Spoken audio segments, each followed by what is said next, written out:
Hot hatches have always existed to deliver mischief in a small, affordable package. The recipe is simple enough.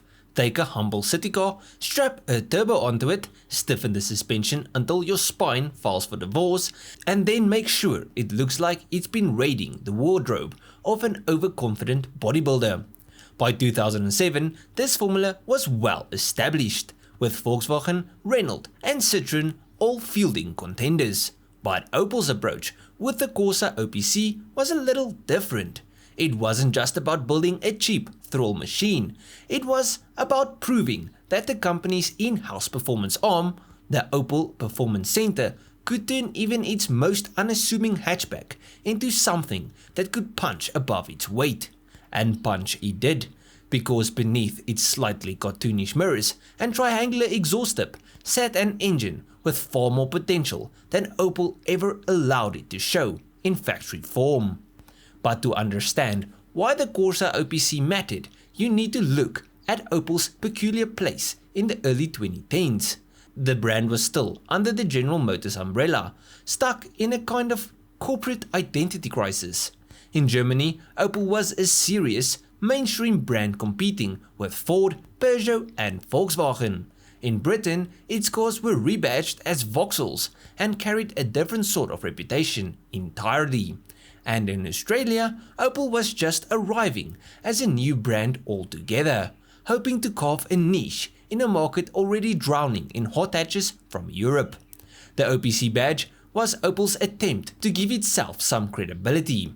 Just as BMW had M, Mercedes had AMG, and Audi had Audi Sport, Opel created OPC to add spice to otherwise sensible cars, starting in the late 1990s with the Astra G OPC. The division gradually grew in confidence, culminating in the brutal OPC of 2012 with its 280 horsepower, Brembo brakes and Nürburgring lap times that embarrassed a few more expensive machines. The Corsa OPC, however, had a different mission.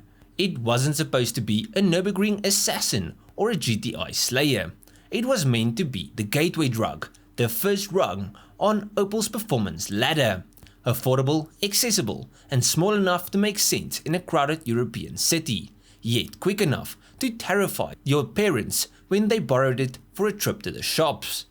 Now, Opel could have taken the lazy route with the Corsa OPC by mildly tuning an existing engine and calling it a day, but instead they fitted it with a rather serious 1.6 litre turbocharged inline-4, producing 141 kilowatt at 5,800 RPM and 230 Nm of torque spread across a wide plateau.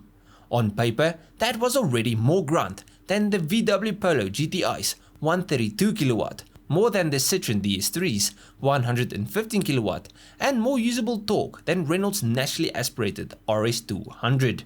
And unlike Renault, Opel also had a trick up its sleeve, an overboost function that momentarily lifted torque to 266 Nm under hard acceleration in higher gears.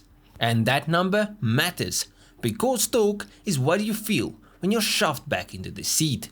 The Corsa OPC, despite weighing 1,280 kilograms, could sprint from 0 to 100 km per hour in just 7.2 seconds. That made it faster than the Clio RS200 and only a whisker behind the DSG-equipped Polo GTI. More importantly, it felt alive in real-world overtakes. The engine itself, coded A16 LES, had roots in GM's global small displacement turbo family, but Opel fiddled with it specifically for the OPC role. Forged internals, a responsive twin-scroll turbo, and strong cooling meant it could take the abuse on both road and track without destroying itself. It also meant tuners would soon discover that Opel had left quite a bit of headroom untouched. Anyways, power is useless if the chassis collapses into a heap at the first whiff of a corner. Opel addressed this by lowering the Corsa OPC suspension by 15mm compared to the standard car and stiffening the rear axle geometry. Body roll was slashed by 25%, which gave the car a much flatter, more confident stance through corners. The steering was electro-hydraulic, a hybrid system that tried to combine the feedback of hydraulic racks with the efficiency of electric assistance. It wasn't perfect, but its quick 13:1 ratio meant that the Corsa felt alert and sharp when hustled. Braking came courtesy of 308mm discs up front and 264mm at the rear. Not as exotic as Brembo's, but strong enough for repeated abuse at circuits like the Nordschleife, where Opel proudly demonstrated the car's stamina. On the road, this setup made the Corsa OPC feel darty and playful. It wasn't the last word in precision, and torque steer could occasionally make its presence felt, but compared to the slightly numb Polo GTI of the same era, the Opel had a liveliness that enthusiasts appreciated. Moving to design, subtlety was not on the options list. The Corsa OPC looked like a junior hot hatch trying to prove itself. A deep front bumper with exaggerated fog light surrounds, Volks grills, those unusual hollow-based wing mirrors, and a diffuser style rear bumper with a triangular exhaust all screamed aggression.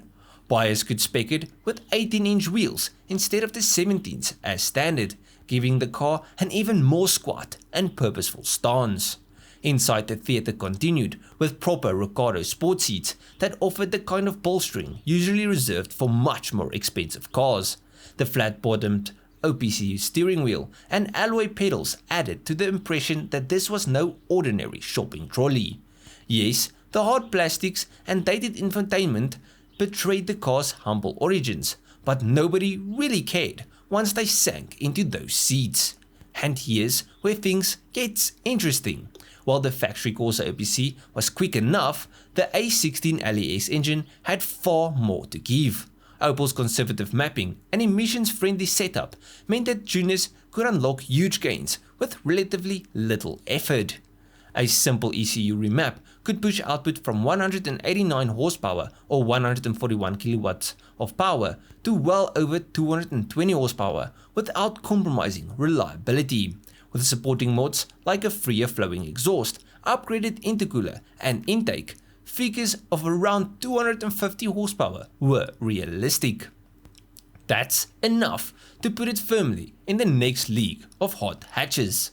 Some tuners even pushed the block to 300 horsepower with turbo upgrades, turning the humble Corsa into a genuine track weapon capable of embarrassing larger, more expensive machinery.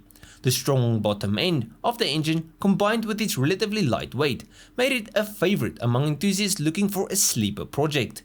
In Europe especially, the Corsa OPC developed a cult following, with aftermarket companies producing everything from suspension kits to limited slip differentials to tame the extra power. The chassis, while not designed for supercar levels of grip, proved capable of handling more than the stock power. With coilovers and proper tyres, the Corsa OPC could dance around circuits with far more pedigree than its badge suggested. But looking back, the Corsa OPC stands out as one of the most characterful hot hatches of its era. It was raw, muscular and unashamedly aggressive, in stark contrast to the polished but sometimes sterile feels of its rivals. It gave buyers proper Recaro seats, a manual gearbox and an engine that practically begged for tuning. For those who bought one and held onto it, the Corsa OPC has aged surprisingly well. Its design still looks cheeky, its engine still has untapped potential, and in a world now dominated by downsized turbo triples and hybridized hatches, its combination of an honest manual and a stout 4-cylinder turbo feels refreshingly analog. But to end this video off, the Opel Corsa OPC was never the most refined hot hatch, nor the best selling, but it was one of the most fun. It proved that OPC could build a proper performance car at the small end of the market, and it gave enthusiasts a platform ripe for modification. In stock form, it was quick and characterful, but in tuned form, it could become a monster. But yeah, at the end of this video, please let me know what you guys thought of the video and what you guys think of this little car. Now obviously I love it. I actually wanted one of these as my first car, but I got the DS3, which I also loved. The DS3 is also a really cool and playful little car. It sounds great and it pulls really hard, especially when you start tuning it. But the Corsa OPC, you can push it even harder. You can make some stupid power with these things. I've lost a few races against one when I still had the DS3, so I know these OPCs are quite fast. But yeah, let me know down below what you guys think of this car and the video, and if you guys enjoyed this video, please have a like and subscribe to the channel. Now if you guys did like this video, you'll most probably enjoy most of my other stuff, so just go through my channel, see if there's something else to like. I'll check you guys in the next one. Cheers, eh?